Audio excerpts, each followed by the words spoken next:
साहिब हमका दान लागा एक दिन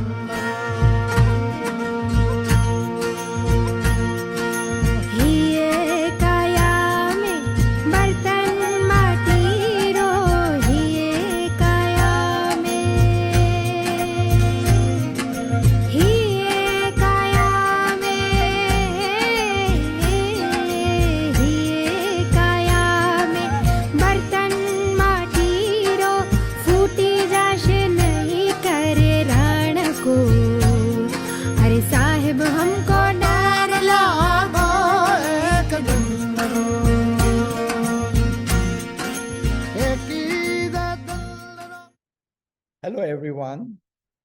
Today I bring to you a dialogue with Sushma Iyengar. Sushma has founded Kutch Manila Vkas Sangathan, a Gujarat-based organization to empower rural women. We had conversations about a wide variety of topics about the real issues faced by rural women and the innovative ways in which Sushma has tried to inspire their imagination.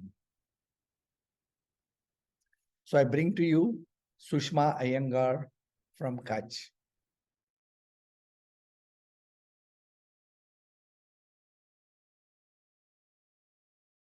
So hi Sushma, it's nice meeting you. And since I mentioned to you, this is a dialogue, not an interview.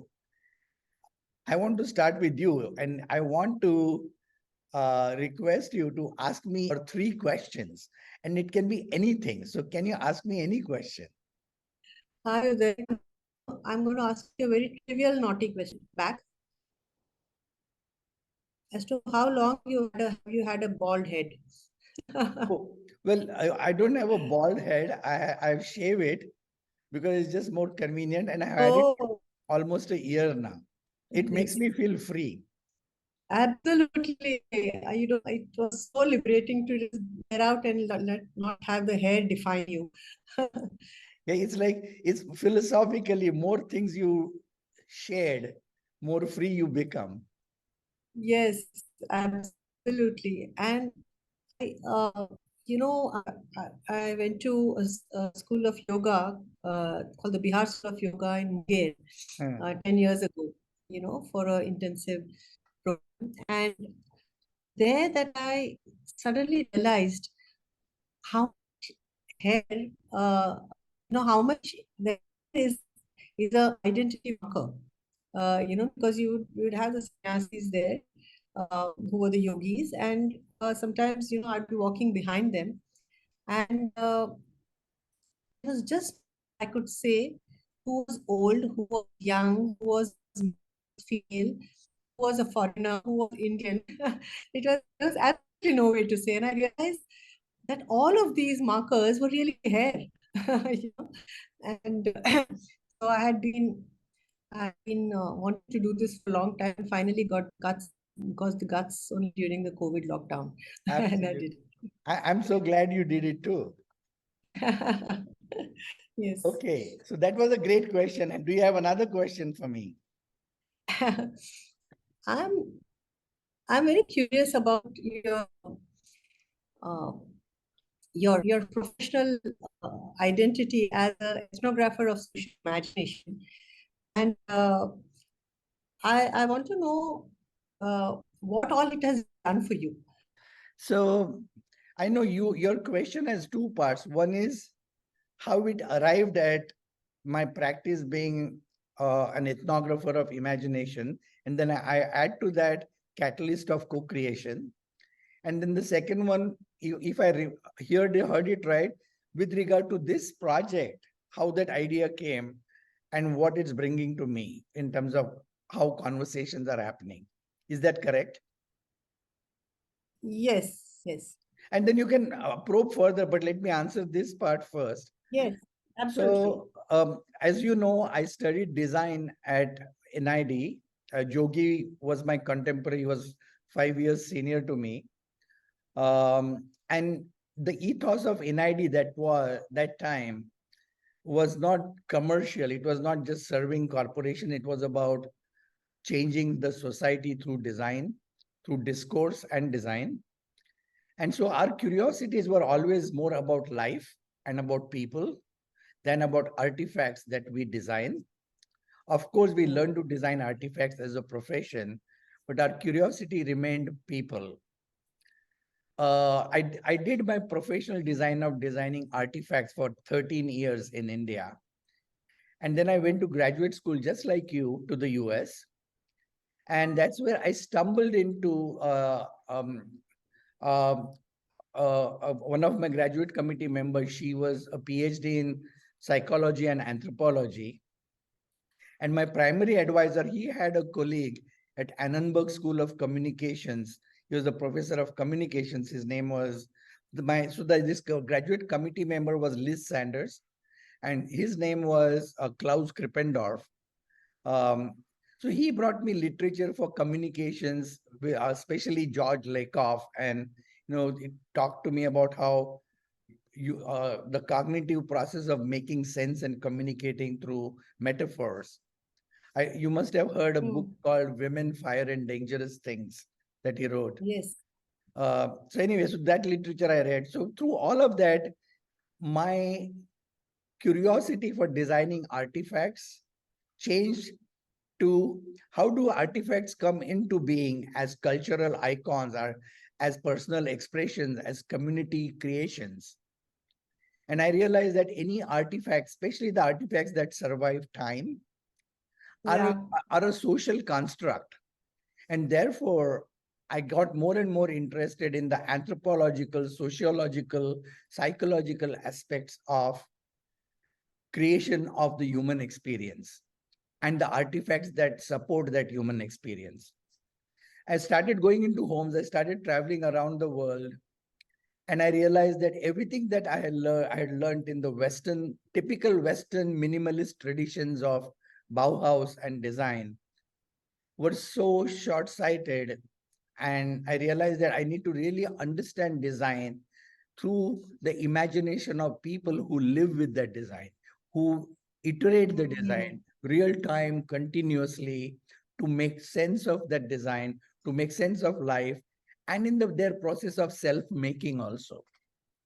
And that's where my ethnographic research around the world got me focused more on not the physical material world, but on the social imagination. And I gradually began to understand the concepts, both in psychology and sociology, of collective imagination. There are communities around the world who talk about collective imagination, social imaginaries. These are some of the terms that are prevalent.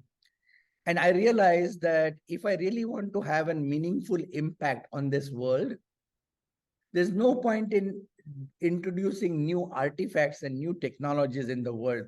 I need to affect the consciousness, the imagination, and the way in which people engage with each other and with their imagination of their future and their universe.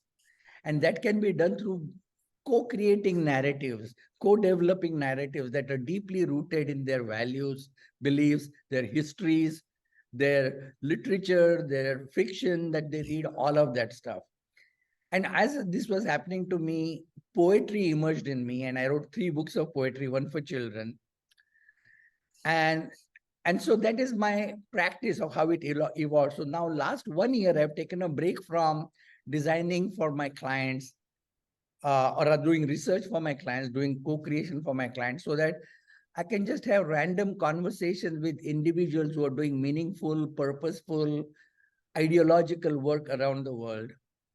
I started traveling, I started reading poetry to people, just like Shabnam is singing Kabir's Dohas. I am reading my poetry and inviting people to read their poetry that's hidden in under their pillow or in their phones, wherever.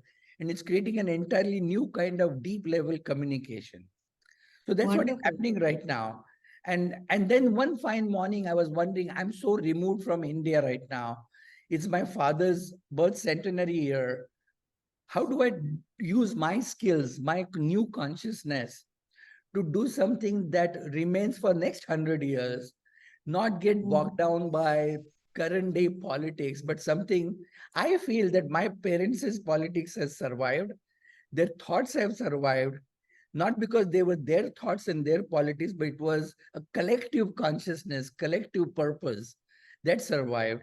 There was an ethos of the post-independence time, independence struggle time, that is now changing due to a variety of reasons: politics, technology, liberalization, urbanization, all of these things. So how may I give people to walk away from the homogenization that's happening? And you referred to homogenization in your talks, homogenization of a woman's experience. But I think there's homogenization of life happening. Absolutely. And therefore, what I thought is I would reach out to people like you, people like, people from different fields of life who trigger imagination, who create hope, who inspire creativity at ground level, and bring those stories together as an oral history archive that can inspire people for the next 100 years and give them the confidence that the diversity is important, being grounded is important, being fearless is important, and being creative and having a fantasy that you believe in and not getting stuck with societal structures that you're bound by for thousands of years. It's not necessary. Your fantasy and your imagination can take you to a place where your reality doesn't. So that's my answer to your question. Wonderful, marvelous. Thank you, Uday. That not only gave me a context of who you are and where you're coming from, but it also gave me a context for this conversation. Yes. Yes. So, ask me Absolutely. another question. Um, well, that's a question that's linked to your parents, Mhm. and I want to. I'm curious to know in what ways do you now find after so many years, do you find that your parents have actually influenced you very deeply? Uh, Which if you had to pull out one or two strands from your entire legacy, which you think has touched you or you feel it more deeply now, as you are grown and that's a great question. Again, I will say yes. There are many times when I talk to my mother or to my father, moments Mhm. when I'm in a dilemma, when I'm conflicted about the choices I make versus my internal conscience creates a dialogue within me. My inner voice starts talking to me, asking me questions. At that time, I start talking to them, and Mm. actually, I can recreate their voice talking to my voice. Oh, wow. So, Okay. so, so that is one moment when that happens. The other moment that happens is I live in the Western world, but I've traveled around the world in all kinds of countries, 50 plus countries. And I realized that uh, I have this combination of, uh, I would say, intellectual DNA ingrained with me that is way beyond my personal curiosity. And that comes from a whole community of people. It's like almost like a beehive of people who are Mhm. fascinated and driven by, and I don't want to give it tags like liberal, progressive, secular. It's just open-minded, driven by natural instinct for harmony, balance, justice, and openness and curiosity and creativity that brings joy and playfulness to all of. And they were not serious Marxian thesis writers. They were people who went out and brought joy to people. Yes. They empowered people to dream. They told them stories.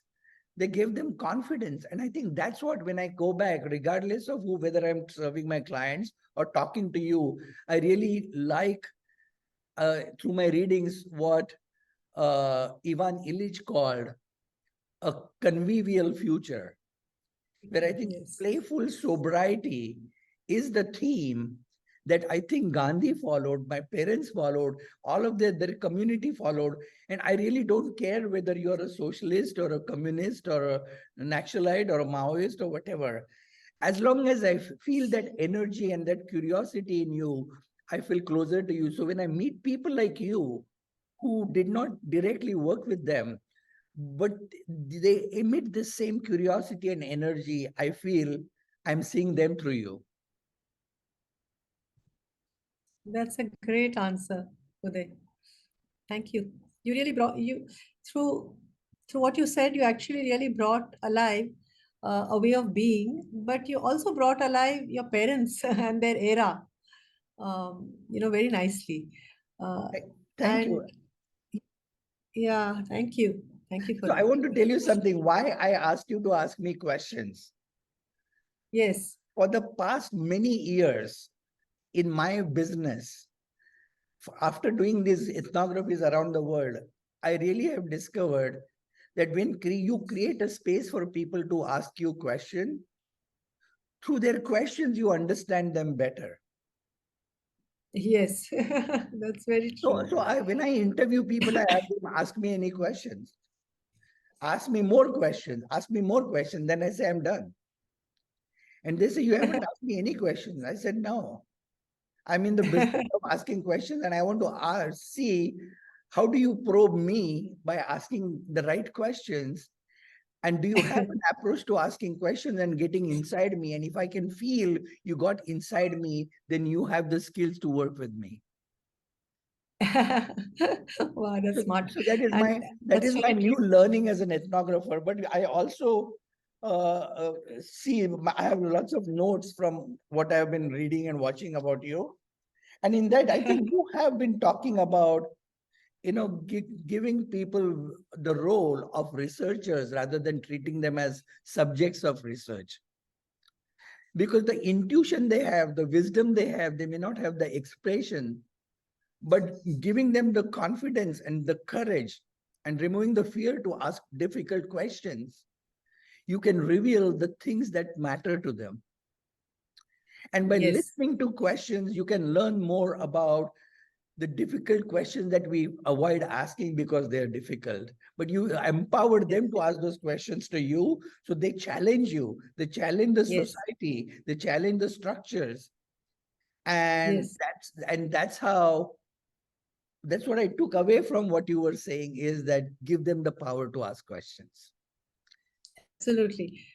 And also, well, give them the power of asking questions and to give them the power of creating some discomfort in us, because it's only when we position or place ourselves in a certain level of discomfort that we actually discover ourselves. And you explore sides to you which you haven't, right? And you go into spaces and niches which one you have been reluctant to. But when suddenly confronted with something which, kind of puts you off, you actually are giving the person the power to transform you, by taking you into a space where you normally haven't. And nobody knows better than traditional rural communities, you know, who who are liberated from the niceties of what one should ask and what one should not ask.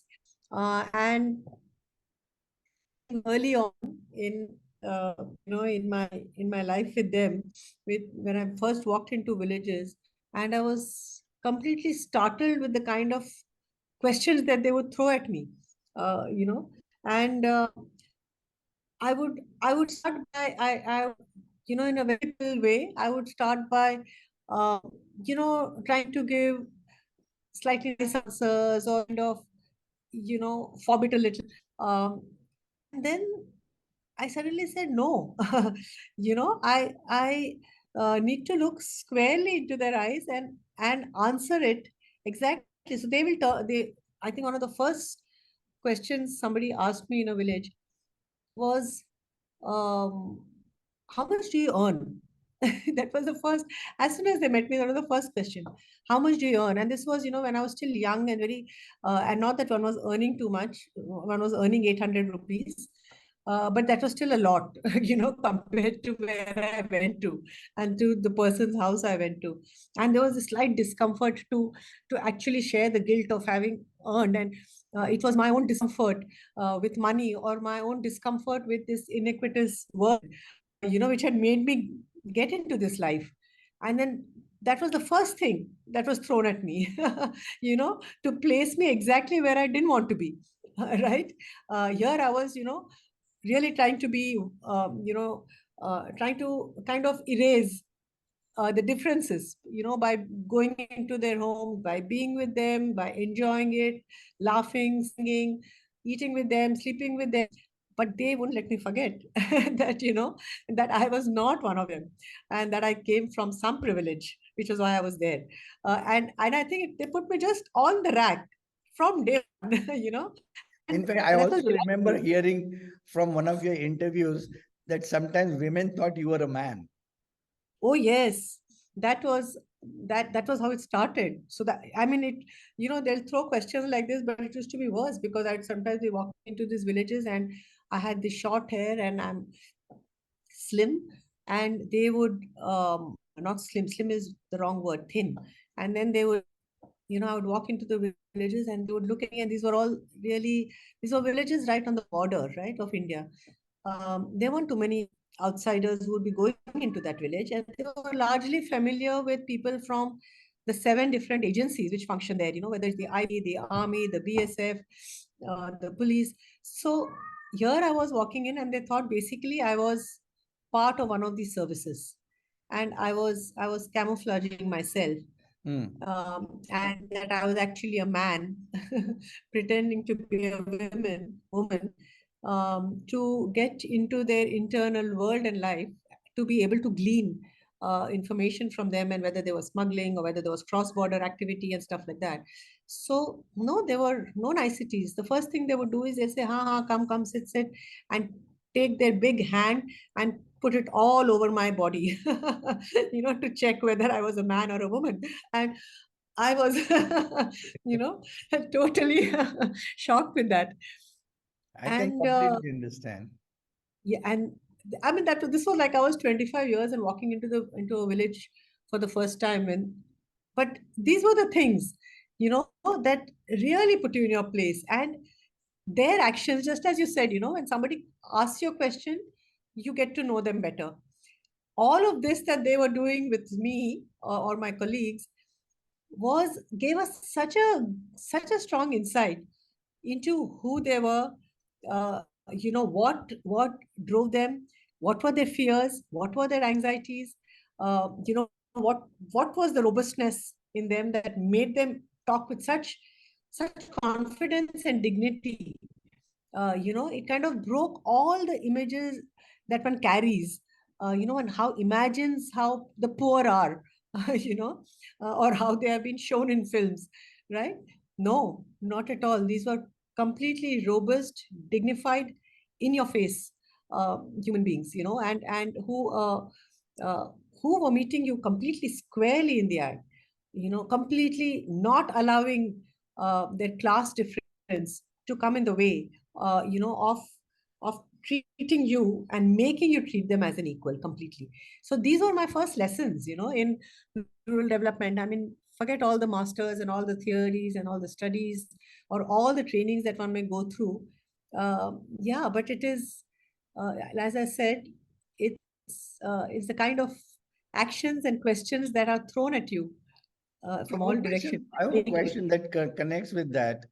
You did mention in one of your talks the gap between the development community, government agencies, and ground realities, specifically when it comes to development aspirations and objectives, and the focus on the reproductive and economic aspects of women's welfare. So women's empowerment versus women's well-being, that's like the contrast you have brought out in your conversations. So in this whole space of there being this gap, why is it there? Governments, NGOs, civic society have been working with women for a long time. Why does this gap still exist? So, I think there was a context to, I think probably the interview you are referring to, and context really has been these very sharp shifts and transitions that one has seen, right, in the last 35, 40 years. Um, and for instance, when all of us began working with whichever constituency or communities that one wanted to work with, or what one felt very strongly about. In my case, it was women and rural women, right? And rural women who were in remote regions. That was what really drove me. Um, and and it drove so many others of my generation during that time, right, through the 80s. And when that was happening, uh, we were all in a kind of collective, very disparate all across the country. And the women's movement was, slowly kind of making its way and forging new pathways in rural regions. This was in the mid 80s. Something which began largely as, something which got triggered from urban spaces, whether it was dowry deaths, whether it was the Mathura rape case, range of things, whether it was the price rise movement in the early 70s. But the entire area of the entire realm of exploring how feminism, right, and women's actualization, their own gender actualization, how that intersected with very hard practical issues of their rural condition, right? So the same themes and issues that touch, let's say, urban women like me, who were becoming aware of our own identities as women, was very different from those whose lives were were completely governed and dominated by the fact that they had to walk for 6 kilometers to get water, or to get fodder, or were facing huge domestic violence, or were having very large infant mortalities in their villages. Now, how do you begin integrating, the focus on a woman, process of liberating herself from the whole issue of her and her family and a community liberating themselves from these abysmal conditions, which we call development, or which we used to call development, right? So that process, it was really a process of triggering imaginations, in a sense, right? The fact that, one was in this, it is almost like a kind of humanistic and historical a task or a process, where one believes very strongly that it is the power of the power that stems from the weakness and the vulnerability of people is what will transform all those who themselves, the ones who are oppressed, and all those who are oppressing them, right? It's not the power of the strong that will transform. It's really the power of the weakness, and or what is perceived as weakness, or the power of expressing your vulnerability, that has a very deep power to transform yourself as soon as one recognizes that, and to transform those who think you're weak. And it was really, this was the spark which triggered the imagination of so many women, right? And it started off by really touching individual women sometimes, and enabling them, nudging them to really start exploring their own self, to imagine their own self, to start connecting what is happening around them to who they were as individuals, and then it kind of triggered this, it triggered imaginations across geographies and spaces. And it was really a time when, let's say, a song would be created by a women's collective in Andhra Pradesh, and within like a week or 10 days, without any of all these modern communication systems, it would be translated into Gujarati and sung here, or something that would trigger in Maharashtra would get sung in Haryana. And it was like enveloping rural regions across. So what would get triggered and touched in the self was leading to a much larger collective imagination, of what they could actually transform. So that was where one was coming from. At that point, by the time we hit the 90s, um, I don't think we really, I definitely, and I think many of my ilk, all of us who were practitioners, who were working on the ground, um, and we were seeing the country go through shifts of its liberalization and liberalized economy. Many shifts were happening, right? Um, and we were still, I think, we were so transformed ourselves by this large movement that was growing within women, uh, and so caught up in their imaginations of how they were transforming their own worlds, that I don't think we really were able to imagine how India was actually going to change. Right in the 90s, when we got in, we became a neoliberal economy slowly. We were at that point, our concerns were, oh, okay, there's going to be all this economic restructuring that's happening. It's going to throw people off jobs. It's going to, it's going to completely change the economics of people. What we didn't fully imagine, we definitely didn't imagine the kind of communication that is transforming the whole world. One, we did not really imagine how our cultures were going to change so rapidly. We were still focusing on how it would impact the economy and the poorest, right? But we were not seeing how the markets and the market systems, because we had not experienced it, right? We'd seen it in the West, but somehow there was this great faith in our own resilience, you know, that we would not be swept off the markets, though it would sweep the most vulnerable. Uh, but I think what actually happened was it swept everybody.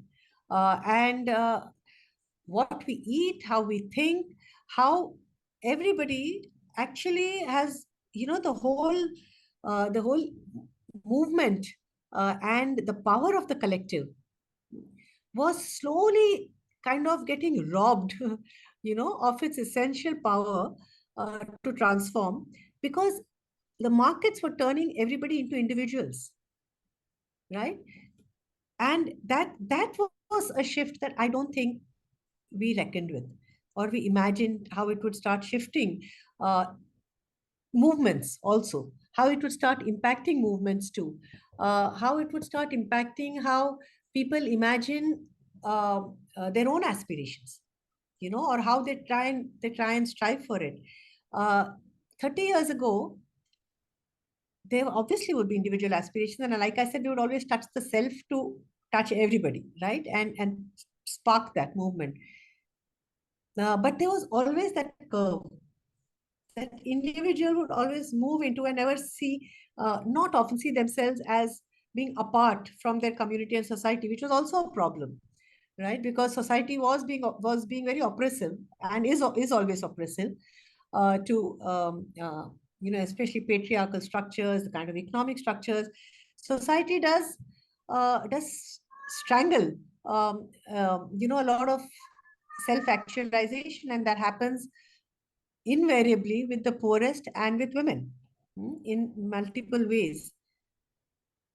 But when they would get actualized, they would still, for a lot of the women that I worked with, they would for them, the actualization would be complete only when they were able to transform and take the movement to many others, and see themselves as a part of larger society. It was never about themselves alone. It had to, and that was empowerment. Where it did not stop at you, but it enabled you to to transfer power, to see a, a larger societal power, which then anchored you. But what we started seeing was that things stopped at the point of being an individual, right? The individual is taken over. You want to think for yourself, you want to first strive, you want to aspire. It's got all the trappings of what a market does. or what a neoliberal economy does.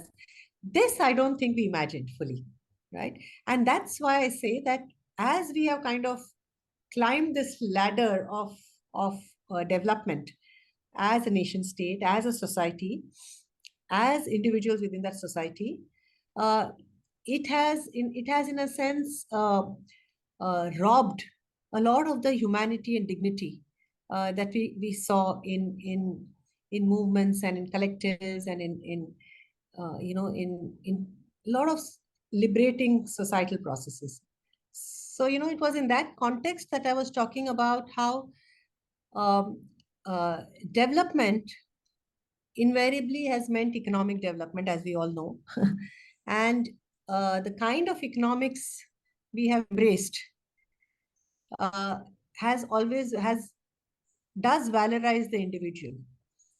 And as individualism in our society has increased and expanded and got amplified, uh, along with the fact that a lot of our traditional structures uh, have not have not have not been erased, right? So we still patriarchy is still very much around, right? But it has actually got it now expresses itself in far more violent ways than it did before. And that the impact of that is felt very strongly on the lives of women, uh, the lives of the poor, the lives of the vulnerable, in ways earlier the the access to your basic needs was an issue. So one at a higher level is you did talk about this neoliberalism affecting the collective interest and people's ability to think about collective good. But I see that like countries like Scandinavia, which have social democracies, until recently, now I wouldn't say it's the same, were able to preserve the collective participatory culture in the society while they were still becoming market driven or urbanized. How is our situation different from theirs? So in many ways, Uday, I think one is that the we kind of got into a market system which was very different from the one everybody grew up in for many years, right? It had it has not happened slowly. There wasn't a kind of slow curve. It came about very quickly and very suddenly, and I think it has happened with that kind of suddenness with across the West. It has been over a period of almost 40, 50 years that that process has gone 2, 3 generations before it kind of completely anchored itself in their societies. Here it is not. It seemed in one generation you saw a huge shift that happened. And I don't think it gave time for people to to reset a lot of their political, social, cultural, economic processes. It it it hit everybody very quickly. One, secondly, uh, I think given the fact that there is so much of want, scarcity, and misery, you know, in in in societies and countries like ours, where uh, where economic vulnerability and social vulnerabilities have intersected to create multiple levels of poverty, right? And in a situation like that, when suddenly the market comes in and and holds a promise that you will now get things that you didn't get as a group, as a community, as a society, right?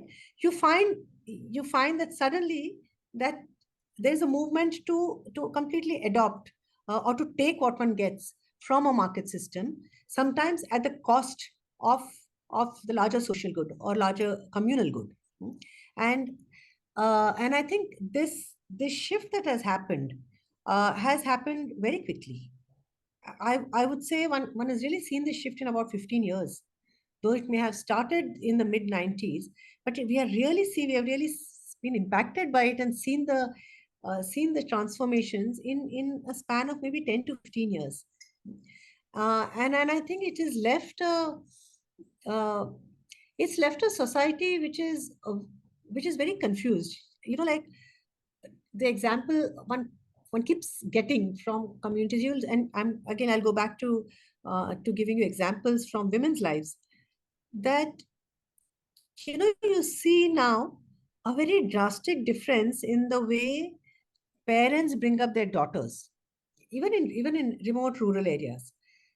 Girls now, suddenly the parents, even if they have some ability, they'll give her much more freedom. She will have access to things which probably the previous generation did not have. And she will be allowed to dream and imagine, to a much larger extent than her mother did. And then when she gets married and goes into another family, because that's what happens in most parts of our country, that you go uh, uh, into your into your marital home. When that happens, shifts the relationship, or what she now has to bear as a, not a daughter but as a daughter-in-law, is exactly what her mother and her mother-in-law faced, or her grandmother. So that shift has not happened, as drastically as the shift from her being a daughter. So a That's daughter interesting. suddenly found freedom, found wings, and gets clipped very suddenly. These are not daughters now who are trained to say, "Arey, tum sasural mein kya karogi?" Ab se seekh le. No, that is not what they are hearing, right? They are hearing that, "Beti, aapko jo karna hai karo," and then suddenly the wings are clipped.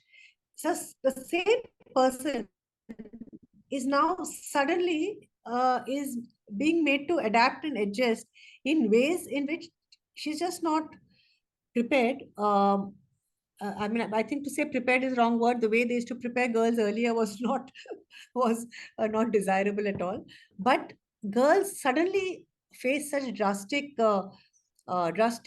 shifts in their own ability to imagine their own life and what they can be. And this is leading to a very strange kind of violence. So many young girls, either leaving their homes, running away, committing suicide. It's the kinds of things I sometimes hear and go through and experience, uh, is not something that we even saw 30 years ago.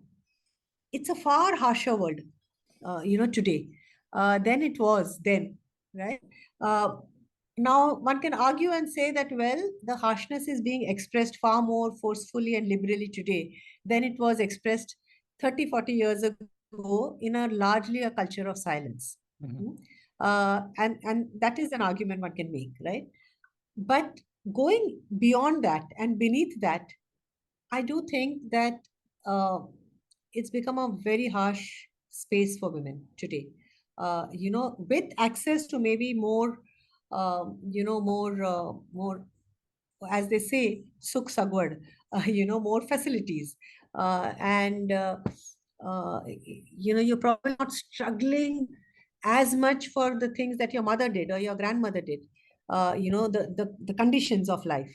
And yet, your emotional conditions of life, the psychological conditions of life, the larger economic and the kind of politics that you face today, in your society, in your family, in your neighborhoods, the gender politics that has got unleashed, with women, well, probably being far more liberated from patriarchy than men have, right? And it is that what is now making it far more difficult to bear for a So lot I, of for a I lot have of one question here. You said that a woman's status as a daughter has evolved. The space she gets has changed, but her status as a daughter-in-law and her space is more constricted. And yes. so, what would it take, or what did it take for her status and space as a daughter to change, that did not happen in her status as a daughter-in-law? And what needs to change? So what is, let me say what has not changed first, to give a, to create the context for what has changed. What has not changed is um, the patriarchal expectation that women uphold the honor of a family, the honor of a family, right? That she is vested with that burden of maintaining, and that's the heart of patriarchy. You know, that's what patriarchy has grounded itself in, which has led to, right from honor killings to wars, right? So that really is the heart of how patriarchy works at a political level, within families and within societies. That has not changed. That, in fact, has not changed.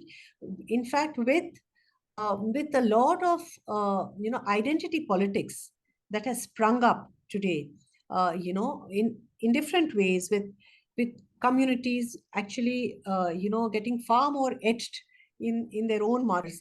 A lot of this has actually become sharper in some cases, and that has not changed.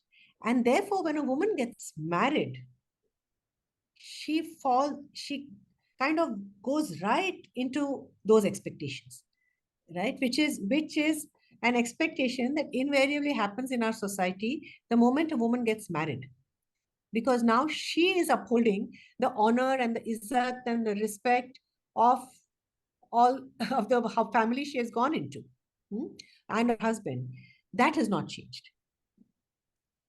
But what has changed is that uh, the the kind of the generation of parents in the last 20-25 years who have got young daughters, their mindsets have changed for their own daughters, where the understanding that bringing up your boys and girls, you must not create huge differences. There are, of course, there are differences, but you will find slowly the understanding that, okay, if you're getting your son to study, go up to college, then you should get your daughter to at least study up to seventh. Okay, huge difference. But in their mind, it is, it's allowing a little leeway for your own daughter. Um, if you're allowing your son to go out and roam around on his bike till 12 in the night, you will allow your daughter to take a cycle and go somewhere and meet her friends till 6 in the evening. Okay. So the difference exists. But as a daughter, the aspirations, you want your daughters to actually study. There is also a slow realization in society at large that if your daughter is going to be very vulnerable in her marital home, right, then she's not going to be happy. Hmm. That realization, understanding has grown a lot through, I think, the larger women's movement. So your daughter should be educated a little. Your daughter should have the ability to earn something by which she can be independent if she's not happy in her marital home. If she has to lead a life alone, these understandings are slowly have changed. So and I think what has also shifted is a mother's attitude to her own daughter. That has shifted. So a lot of women who are mothers, right, and who have some degree of control over their daughters' lives, uh, have liberated themselves a little from their own patriarchal thoughts that they had earlier, right? So when they go back and they say, oh, okay, I went through all of this, but I'm going to allow my daughter a little more freedom, right? So for the daughter, your aspirations are changing a little, because you want them to analyze a little, or if you're earning well, then you try and shift it to what your children want. These messages have got reinforced a lot in society, whether it's through the women's movement, whether it is through larger societal messages, whether through the media. So your beti, how you nurture your beti, that is shifted. The needle has shifted a little. But what happens when that beti becomes your bahu? Uh, that that then you go into not your own personal aspirations and your own personal freedom as a dot of to how you take care of your children, but then you are now fulfilling aspirations of your larger community, of your extended family, of your society, right? Which then brings and places that all the oppressive structures and systems which a daughter-in-law has to face. This is the shift that I have seen, or that I'm seeing. That your daughter, you feel you have a little more freedom as a family, as parents, to make shift. When you are an in-law, no, you're on watch. So I have a question on that. So last week, I was talking to Martin McEwan, and Ah. he was talking about his work with Dalits. And one of the things he said is that he writes storybooks for children, and he wants to create fantasies in them, because he said that fantasies in younger children liberate them from the oppression of the hundreds of years of oppression in their mind. And it creates a desire for working for liberating yourself and not following the rules and whatever that might be. What is your thoughts in terms of a similar approach with women?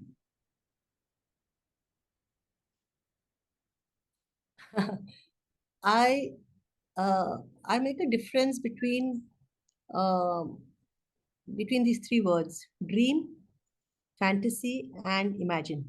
Hmm. Right? Uh, and I think um, for women, especially for young girls, to let your imagination move, because imagination, um, dreaming is to wish, right? And everybody should dream. Everybody must get the vast spaces to dream. And but imagination takes you one step forward, right? You are not just wishing, but imagination allows you to to move towards possibilities. It creates possibilities. It allows, and then you pick the possibilities that you think are fine, and you allow that to steer you in directions that you want, right? It really opens up pathways. Fantasy, yes, of course, it's if it means uh, daydreaming, fantasizing of who you can be and who you should be, it's very important. It's very important that all of us have fantasies, right? And we must be able to fantasize to a large extent. But I think with girls and with women, um I think it's too harsh a world, is my take. It's too harsh a world, and uh, to enable women to imagine is to empower them, because it's allowing you to steer and create pathways and create possibilities and ways of being. But to only nurture a space of fantasies is to actually make it far more difficult for you to be able to deal with the realistic patriarchal world that hits you at every moment. You step into the street, you find it. You are in your house, you will find it. You go into a function, you will find it. Yeah, you go into a classroom, you will find it. So you face it everywhere, and from your nearest ones.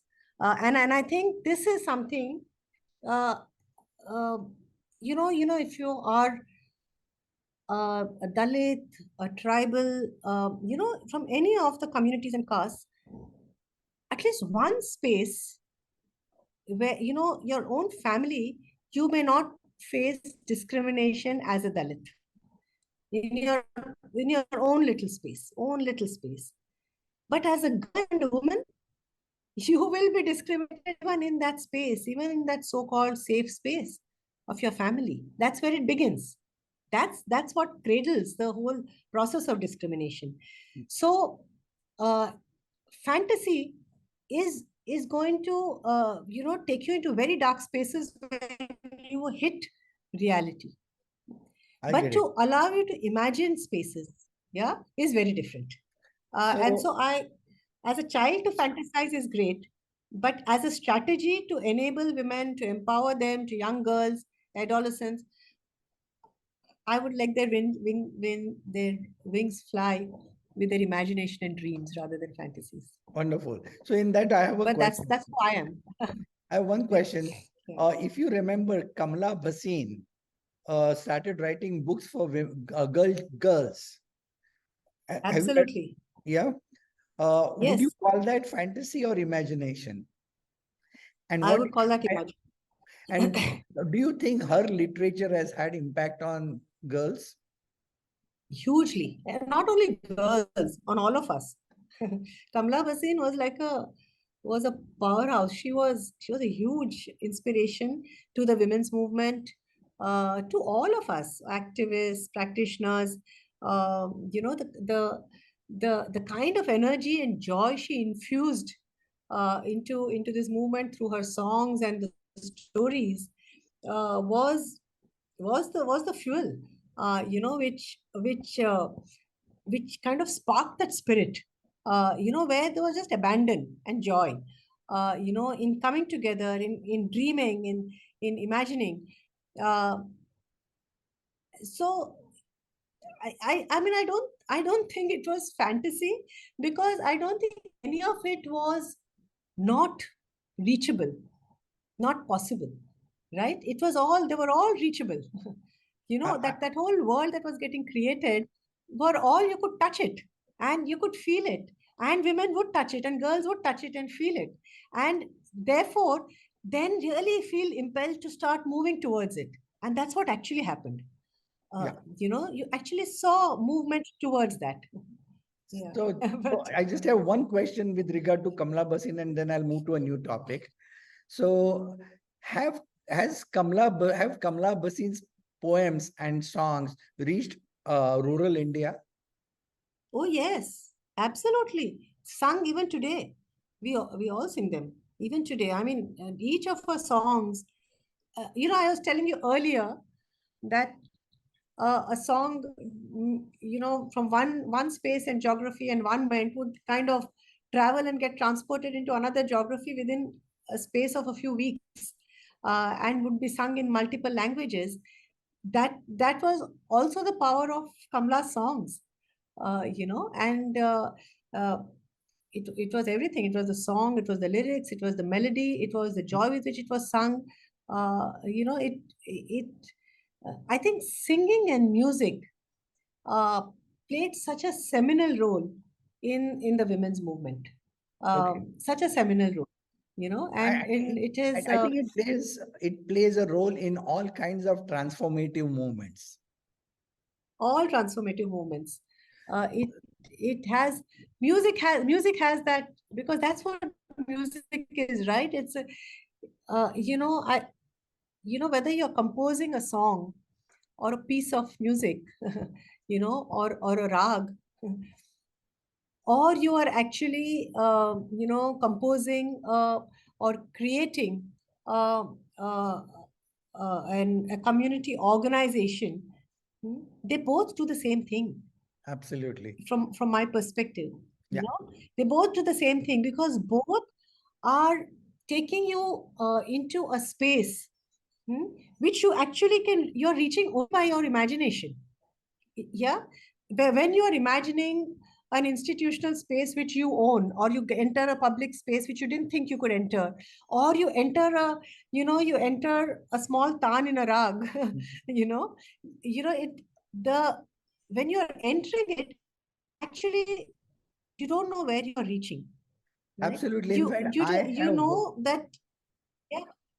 I watched so many Yes, of Shabnam's performances, and with her singing, yes, she delivers very thoughtful messages to the audience. yes, And yes, the audience is in such a trance that even some of the messages that challenge the societal status quo and oppressive structures, people receive it with grace and openness. yes, And it is for absolutely. two reasons. One So, is music does that. because it's Kabir, and also the way she puts it is beautiful. Yeah, both, absolutely, absolutely. And it is also the power of poetry and music, Yes. which creates those spaces. It opens up spaces which otherwise are holes, Yeah. right? And I think that's what I experienced in when working with women or with working with communities, that uh, the kind of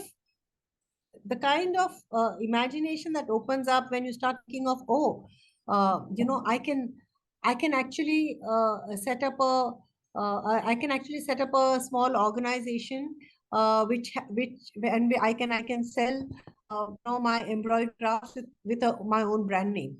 You're not there, you've not reached there, but it opens up an imagination. When Absolutely. one of the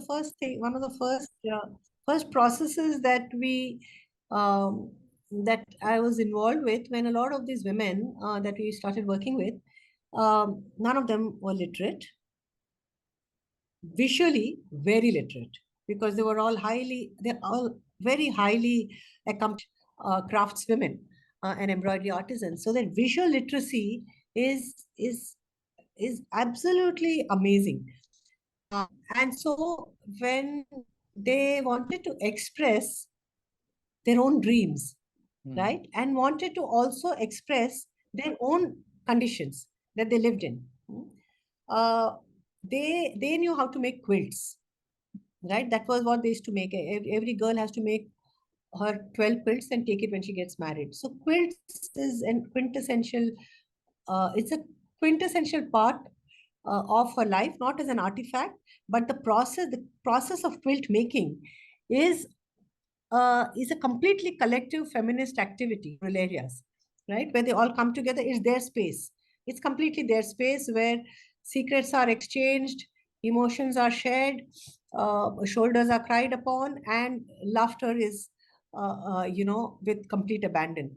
And nobody enters that space. So what we started off is by enabling women to really express themselves, their dreams, their reality, their futures, through about 800 quilts. Hmm.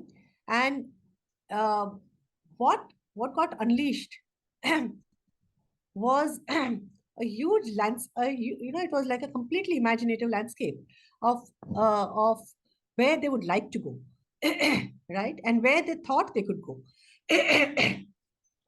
It's interesting. Women's imaginations are always underlying laced, especially rural women, with a slightly realistic, eye at where they think they can actually go. Also, and so it was a mix of all of. So when they start making the quilt, they don't know how where it is ending. They have no idea what the last stitch is going to be and what is going to emerge as a motif. Exactly like song, exactly like poetry, like any other expressive form. And it was this which triggered at one point when actually Shabnam and I worked together on this, where uh, we got the community to set up. So here in KMVS, I was interested in them having their own community radio program, which was a process where there was continuous storytelling by the community, and the stories we had received from the communities were all brought into a radio program which was reflecting their own life, but also allowing them to imagine a life which was transformative. And in of course there was a lot of music in it, a lot of music. And I've always been struck as to whether you're imagining an action, that you think can liberate you, or you're imagining how you're going to express it, or you're imagining a space that you are going to occupy or own, which will liberate you, or you're writing a song, or you're singing a song. All of them actually create the same impulse where you begin, with a dream, in a state of imagination, with complete passion, not knowing where you're going to end. But you end somewhere, and that becomes the beginning for another journey. And that's how it has been, and that's what Kamla's songs did too. And that's the path to collective self-actualization, right? Yes, absolutely. Absolutely. So I'll ask you my So, last. Sorry, go ahead. yes, yes, yes. So I can I think ask my that last is question? that you, yeah, I was just going to add and say that, just as every quilt has its personal signature, right? Because somebody has created it. And yet it is a complete collective activity, right? It's and it is this this accompaniment of actualizing the self and creating a collective consciousness, which has uh, uh, which has really been the hallmark of a lot of movements and collective processes, especially of the women's movement. And and I think, to me, it gets epitomized a lot, and that's why focusing both on uh, on the self actualization, and therefore on the individual, but also combining it with the collective, and not allowing the collective to swarm you, or allowing you to get lost in the collective. Yeah, because That I think inherently, as you in one of your talks talked about Kabir's Doha, which talks about a story of one becomes story of many. And I think that's yes, the ek power saade. of engaging one person in expressing her imagination. So eventually it becomes the imagination of all. Yes, it was Rahim actually. I made a mistake. It's Rahim who said, "Ek saade, sab sade, sab jaye." When Wonderful. you start, yeah, trying to please everybody, trying to, collectivize everybody, trying to, to sadhana with everybody, you actually touch no one. You find no one. But focus on that one, and you will find everybody. Wonderful. So my last question to you is, you have learned so much from being active in this movement for so many years. If you had to summarize your learning for the benefit of the audience of this dialogue, and as you know, my purpose is to create a long lasting archive of inspiration that represents a certain ethos of transformatory urge. What is the essence of your learning that you would like to put it out for the benefit of the audience? And the essence of my um, realization and learning uh, through all these really gems of relationships that got created with so many communities, and women, uh, especially, is that, the the smallest, the what may seem as the tiniest of actions, what may seem completely insignificant at a particular point, is the one which actually has the ability to create the largest spark. And I, like I was saying earlier, that, sometimes you may spend 10 minutes in a very deep engagement with somebody, and you will find that actually that has transformed you and transformed her, and created, something which was unimaginable. Similarly, somebody has, sometimes it's insignificant and everybody is ignoring it and neglecting it, and you will find actually that, if it has been driven with a complete other centric behavior and passion, it has the ability to actually transform everything, touch everything. And I think that happens only when it is driven by love. You know, when it's like when you really love a small insect, you know, that's when you really see life in all its form, right?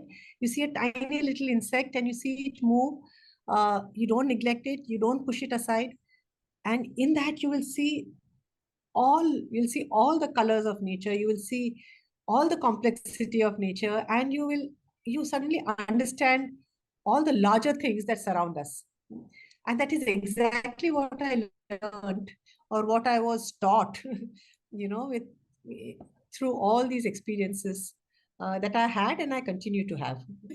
For me, small is beautiful is my abiding motto. Wonderful. Thank you so much. I want to say something to you in gratitude. In talking to you, I felt deep inside the presence of an evolved mother that I had who passed away 22 years ago. Oh, And that's I felt uh, the things that she did collectively has grown so much. absolutely. Thank you so much, Uday. That's very touching, and very honored for you to listen to you say that. But yes, your mother was a very special woman, and as I wrote to you, I remember one of our first exposure visits with our collective of women was to Mahila Dakshita Samiti, and to meet your mother and to meet all her colleagues, and everyone came back very inspired, and that has stayed. That has stayed in my mind, and I think somewhere one misses that era of women in our lives. I don't Well, think we have all evolved to that extent.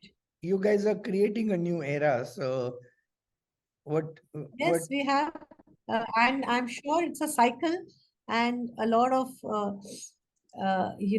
things that may seem quite remote and different today, but it's a cycle. I mean, for instance, our generation of women, or even your mother's generation of women, were never so conscious um, of ecology and environment. Though I must say that in KMVS, one of the first processes we began was of women taking leadership on ecological issues, but yet it was still it was still like far and beyond. Not, you won't find it all around, but I look at some of the women activists today, the practitioners, the movements that are also growing, are are combining both a humanistic understanding of issues of women, gender, and are also combining it with issues of the earth and nature, absolutely. you know. And I think something very powerful and strong is going to get unleashed. Wow, is that a video image, or is that really where you're sitting? No, I'm not sitting here. I just created this image in the you by using the background. Yeah, that's entirely from.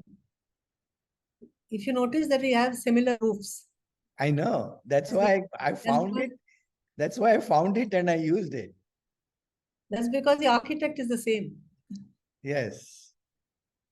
So this was what was done by, of course, Sandeep, my husband, and his group, Uh, Hunarshala, which uh. also constructed that what you have in your photograph. So this is constructed. This was designed by your husband. So yeah, so this was, you see, originally the bungas or the round structures, houses, Mm, would have a thatch uh, with beams. But these, what you see, are actually waste wood. What is even on my in my house, uh. Wow, that's and actually it was experimented in our house uh, first in 2000, uh, and then when the earthquake hit, then a lot of the communities wanted to upgrade their own housing, uh, obviously, and we wanted to ensure that they stay with the earth constructions or the traditional technologies, but right. in an upgraded way. Uh, So the roofs got this upgraded wood, waste wood, which was cut to size and they're put together. And then this became actually this was a kind of community owned process of starting a homestay, so one of the first in India.